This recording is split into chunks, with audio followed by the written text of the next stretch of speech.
Good morning, sir. Yeah, Good morning, sir. Good morning, sir. yeah. So the topics what we're going to look into today is you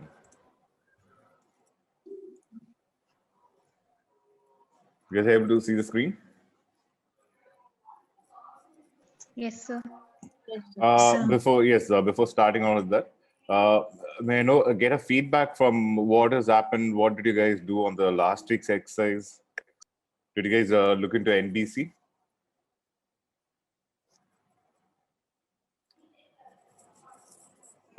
guys?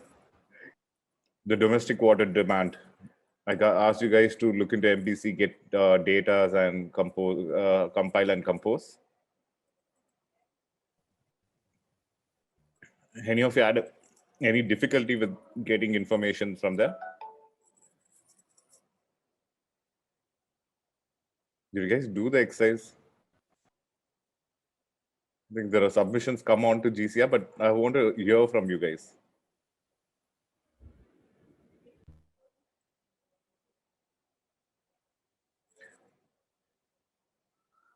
Did you guys download the NBC and go through the NBC? Yes, sir. Yeah, you guys have any difficulty in getting the information? I told you how to navigate through the book and look for the information.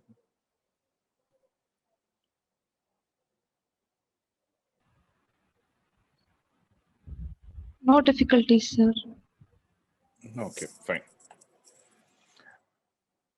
Okay, today I'll show you the Bureau of Indian Standards specification. Did I share this last time with you in the class for the last week? Bureau of Indian Standards. The Bureau of Indian Standards is regarding what is the water quality requirement. I'll just start off with that. I'm really not sure whether I showed it to you last time. And Yes, requirements sir. of You what? showed that Sorry. one. You showed the characteristics, physical Okay, yeah, characteristics fine. of Then I water. can skip that. So we'll see what is the water requirement, a requirement of water supply, drainage and sanitation, design standards and calculation of overhead tank sump underground, UGs underground, and firefighting. They don't have much difference. It's all the same, except the surface is going to be different. Either it's going to be on the top or it's below the ground. The treatment options, I'll just start off today, but the next class we'll go on an elaborate manner. So we go with the sanitation requirement. So this content, I again picked it up from sanitation requirement is how do you calculate your urinals, wash basins, and on what basis you provide them is a consideration. So here is one. This again, I picked it up from National Building Code. As you can see in the bottom, it's Part 9, plumbing services, and under Part 9, it's Section 2, drainage and sanitation. So again, as I told you, all you have to know about finding the requirement is you don't need to by heart anything, just that you need to refer the book at any point of time. If any design comes up, you need to know where exactly you need to look out for the information, and that's a justification. Even in a jury, there might be questions as like probably you guys would have faced there are too many too many cubicles here, water closets here, there is not sufficient urinals. So how to look out for it is the consideration given here on different types of buildings. The office building is the first tab, what I'm showing you. It's given on basis of, see, for example, the point two is water closet. So we are asking about public toilets. It's not required because it being an office building, it comes into this part. And regarding, there's a note also given, staff and public toilets are generally common in office building. So it's not very specific. So here, staff toilet, water closets requirement is 1 per 25, the count of humans, and 1 per 15. So likewise, for residences, what all characteristics required? One bathroom provided with tap and flow, one water closet with flushing apparatus. These are readings you need to have for understanding. So if it's on a factory, what is the consideration? Table 3 shows about cinema, multiplex, and concert, convention halls, theater, stadiums, art galleries, libraries, and museums, hospitals. This is for indoor patient wards, outdoor patient wards.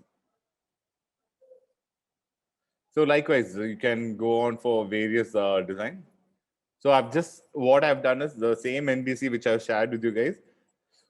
I've just taken a separate PDF of these particular pages alone for the topic. Restaurants, what capacity? Depending on the seating capacity, you're going to provide the water closets, urinals, and washes. Schools and educational buildings.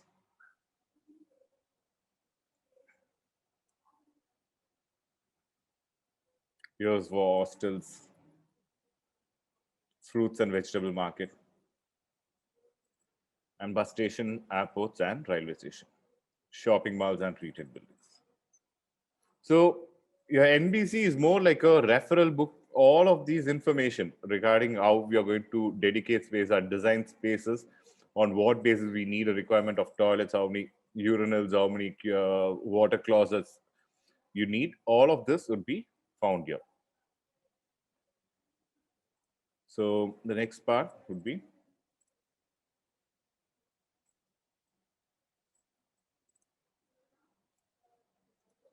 this is for overhead tank calculation. This is taken from the internet because it's easier to put up what is the calculation. It's not a very complex part. So how is that overhead tank designed? It could be for a residence, single individual house. It could be for any type of facility. Overhead tank for a office building, for a theater. See, all of these places have a particular criteria. Like if you have looked into the last week's water demand, the domestic water demand, you would have gone through various buildings on what is the water requirement per head. That is, if it's going to be a residence, there might be a specification of 130 to 150 liters. If it's going to be a school, there might be a requirement of 40 liters. If it's a hotel, it has got to have a requirement. And with take into consideration on what is the total number of people, we get the total requirement in liters, and we do it for a day's count.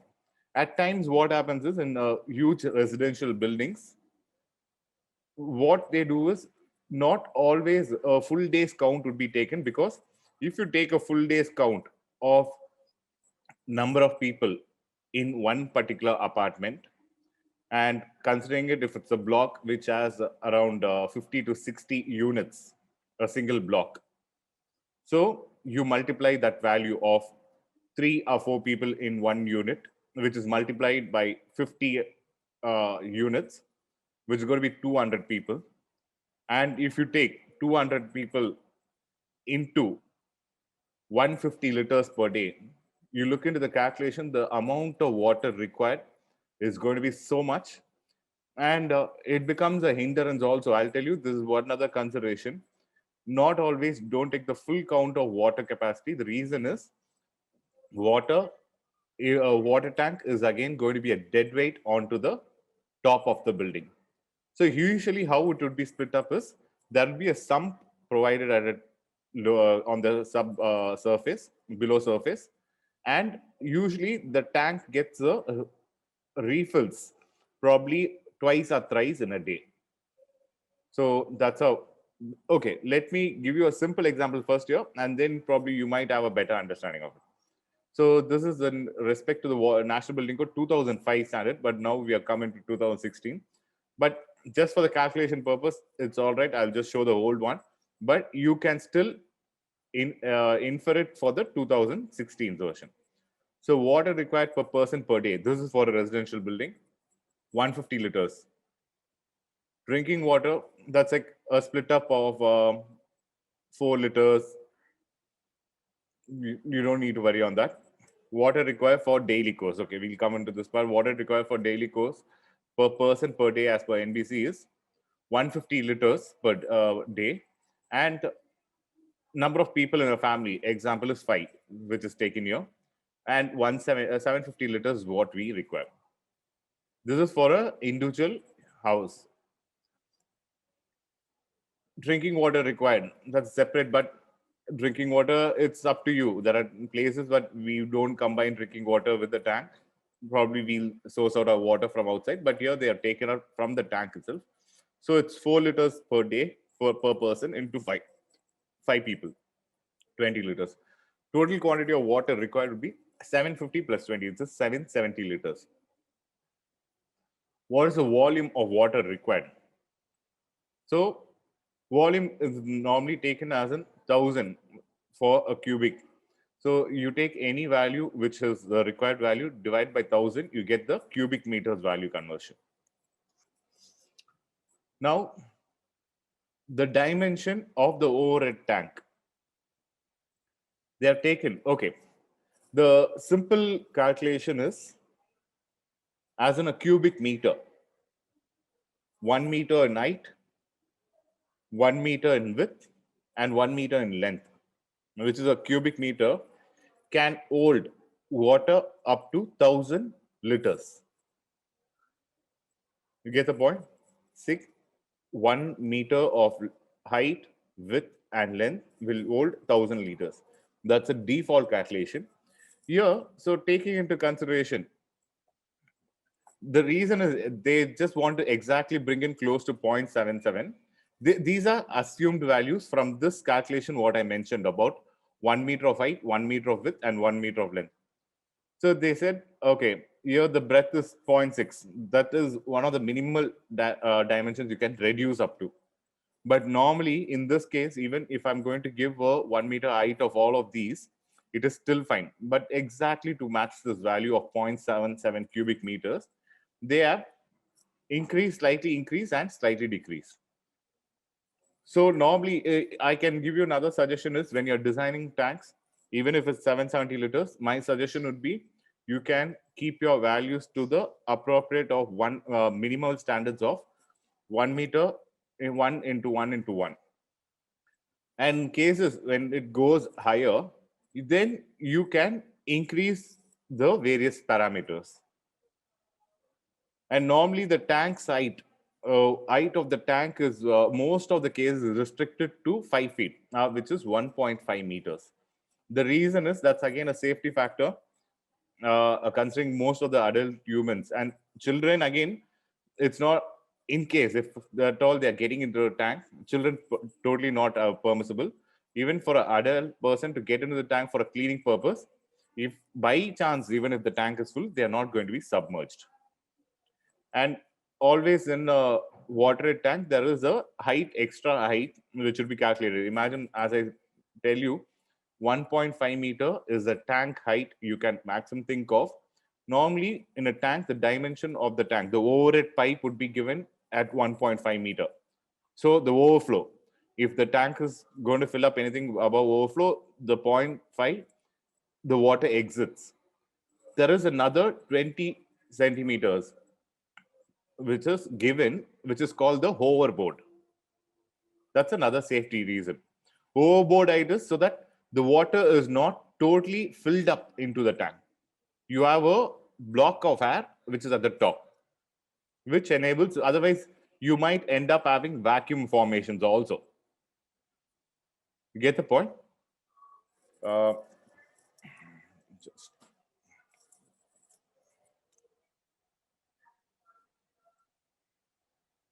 I'll just do a sketch and show you.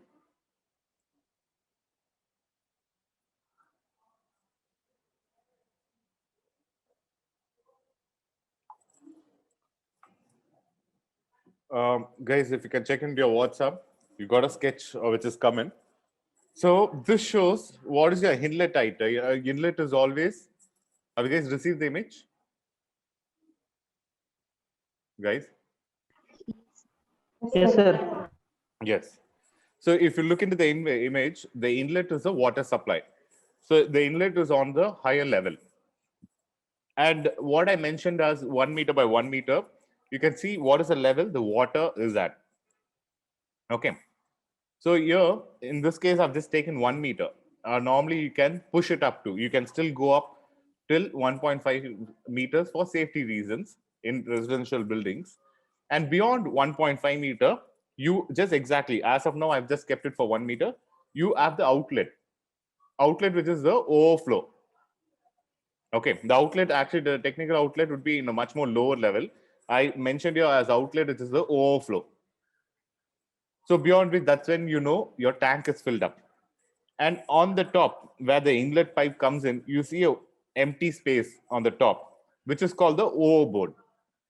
This overboard is a safety factor. Even if a person's getting inside with the water filled in, they are not going to be submerged.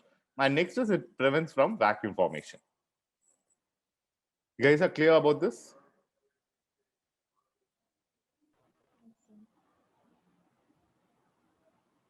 Any questions? Yes, sir.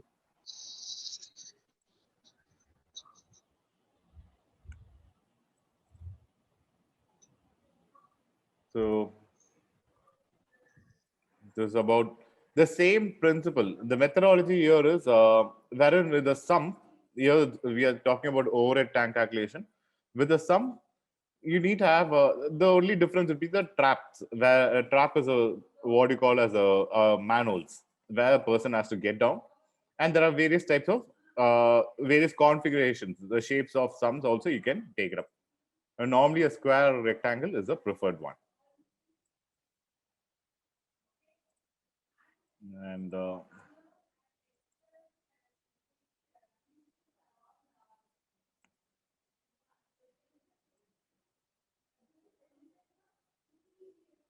okay, I'll just show you one other part.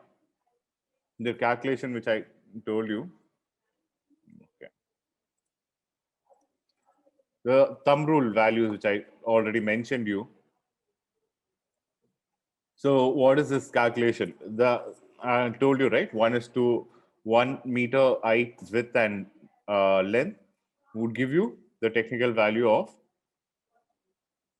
1,000 liters. So this is just a calculation to work out that.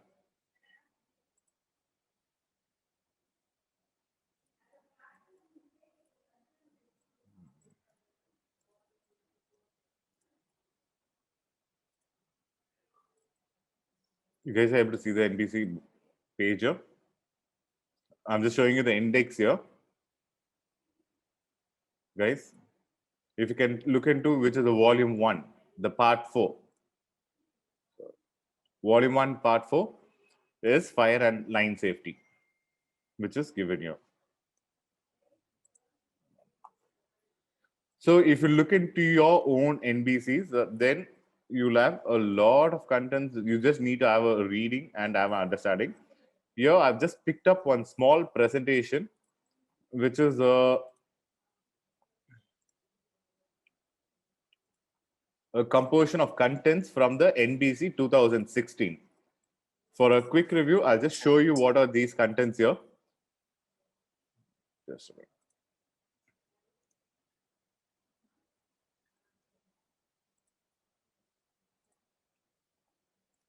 Again, this has been picked up from the net. Someone's compiled it.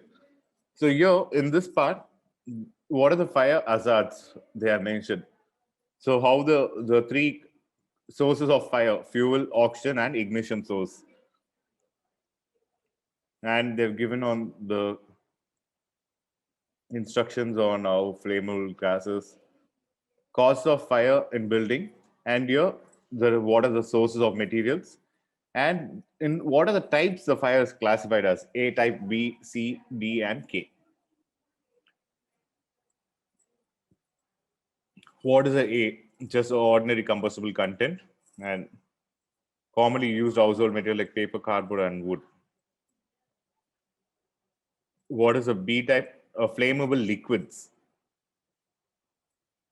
oil, grease, diesel, petrol, paint, solvents.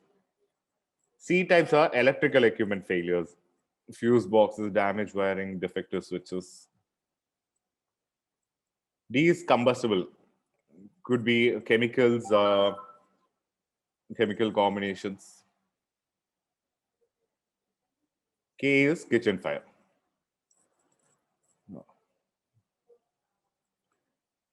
I'll just give you an overview on this content, but what I would expect you guys to do is just have a read through of what is given in the NBC Volume 1, Topic 4.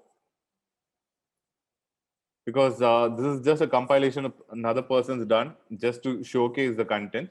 But this alone as an overview is fine. But as architects, as we are going to be practicing, we need to have a reading of this content from NBC to have just an idea of what are the things they are mentioned about.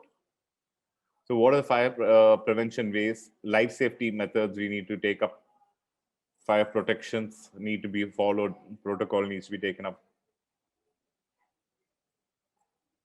So terminologies here, what is a downcomer? Downcomers is fire safety tanks where the tank could be at the top and a constant water supply would be there held as in a gravity space. So to shut down fire. So these are the fire safety tanks are separate tanks other than your normal water requirement tanks. Not all buildings require the fire safety tank, but few buildings where a lot of publics are going to be involved, then you'll have a fire safety tank. What is a dry riser? The firefighting terminology, where a dry riser, a downcomer, as you know, there's a tank at the top, and that if at all there's going to be a fire, there's going to be outlets in each of the floors where water is taken through the gravity. A dry riser is nothing but, you would have seen this in our buildings, a dedicated piping system which is exposed where the water supply is connected. Here it's given as a fire tender, but there could be any other water supplies also can be connected to them and water is taken for fire. The minimal diameter requirement is 100. Wet rising system is, as I said about the water which is at the top and is taken through the gravity at time of requirement. A wet riser is where tanks are at the bottom with dedicated pumps for firefighting to um, fight against the fire. The only difference here is the pumps. At times there might be again these pumps need to have again a dedicated power system other than the power system, the source of power which a building uses in common. The reason being is at times of fire, if it's an electrical failure, the whole power grid is going to be cut for the building. So that's why usually a automated generator or a power source would be kept for these pumps to work. The difference here is the one, if you have a fire safety tank, the water supply works through gravity. But here, it needs a dedicated pump where it's almost like a sumps. The water tanks they are mentioned is almost like sumps where the water is taken from the sump and put up. Fire resistant materials guidelines also they are mentioned here. So material fire ratings for each particular material is also mentioned.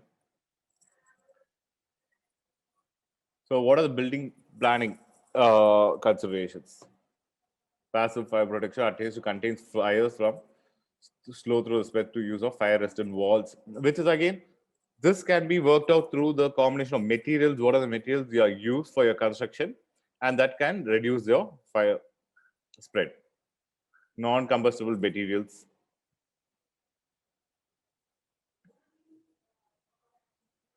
The planning consideration, what do you have to take for staircase and lobbies? The reason is I'm not going to read through all of these because all of these have been put up in that book.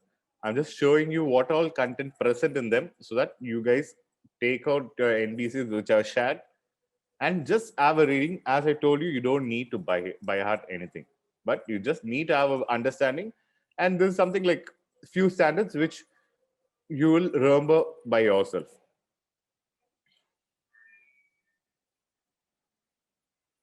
Staircase and lift lobbies, how it should be prevented. Again, planning considerations. Fire escape and external stairs.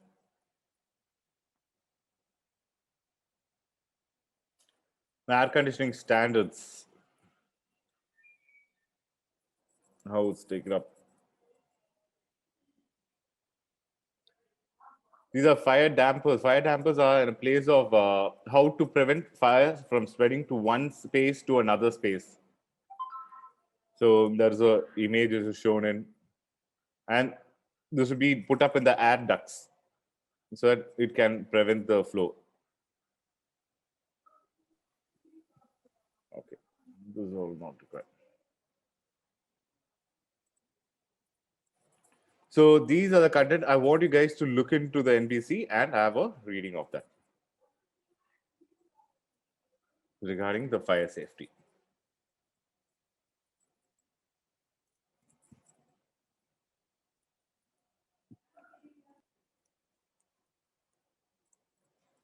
Uh, in this syllabus, if you look into this part, I showed you the BIS specification of the code IS 105001991. And then, but last time I didn't show you this another code book, which is you can just search for the same code in Google, IS 1172-1993, Code of Basic Requirement for Water Supply, Drainage and Sanitation. So this is the code book. So it's Code of Basic Requirement for Water Supply, Drainage and Sanitation. Again, this is a government resource. The guidelines, what they are mentioned here.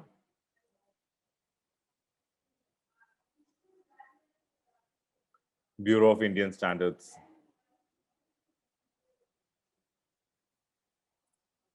So water supply requirements here. You can see for communities with population of 20,000 without flushing, water supply through liters per head.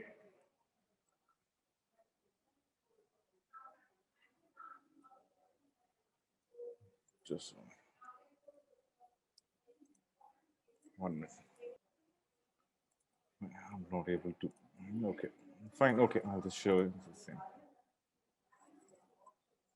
Okay, so here all of these requirements, what they have mentioned is water supply through 40 liters per head, and how for a community's water requirement is.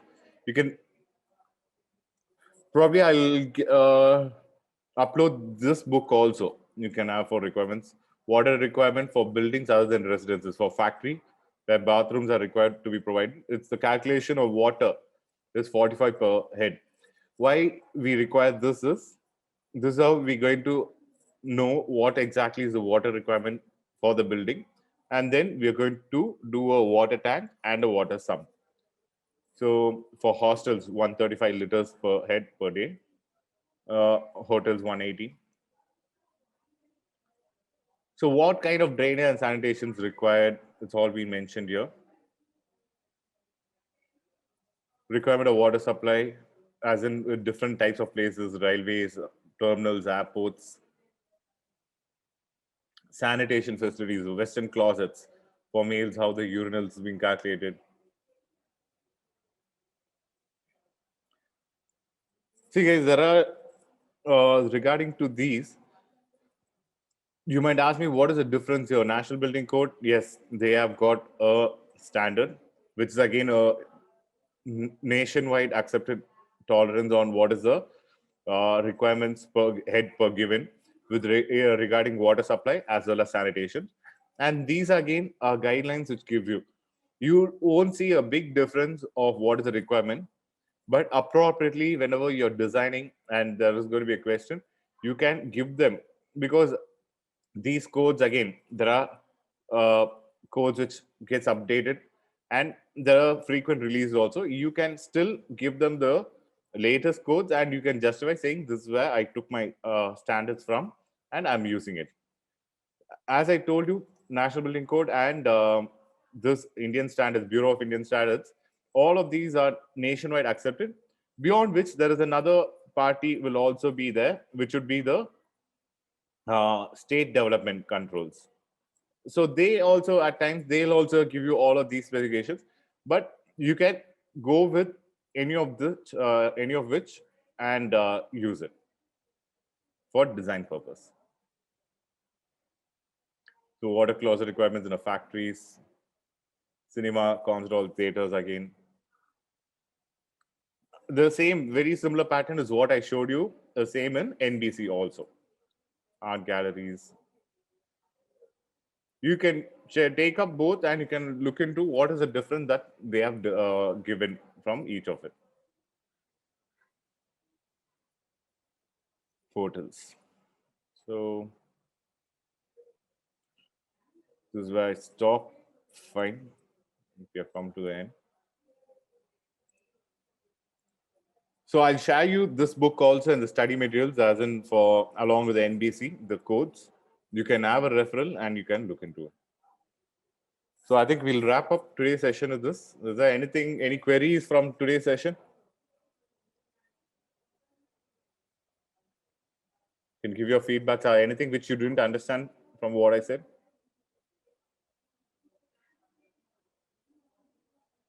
Guys? Sir, can you tell what kind of questions will be asked? Like this subject, it's all about knowing the general idea, like codes and stuff. So See, codes and stuff, as I told you, you don't need to buy at much. You just need to know what is the per capita head, per head requirement of water in a residential building. Are very general. These are the objective ones. Normally, in this subject, the bigger questions would be, what are the different water distribution systems adopted in a community? Or water distribution systems used in a building? So, and that is regarding water distribution. That we'll go on to the later part. You go on to the other cycles. You have what sanitation and water treatment. What are the water treatment methods adopted? And what are the waste disposal systems? So these are the ones what you'll get about. But I'm telling you, when you're looking into this subject, don't look into this subject as just a subject where you want to clear through, just have a understanding. But this subject is very much practical relevance to your design. If you're going to consider all of these factors of water supply and how you're going to have your disposal system, this will have a very big influence in your design features. Is that fine? yes, sir. Yeah. Any other questions, anything which you didn't understand from today's class? Because our session is going to get over now. We have less than a minute.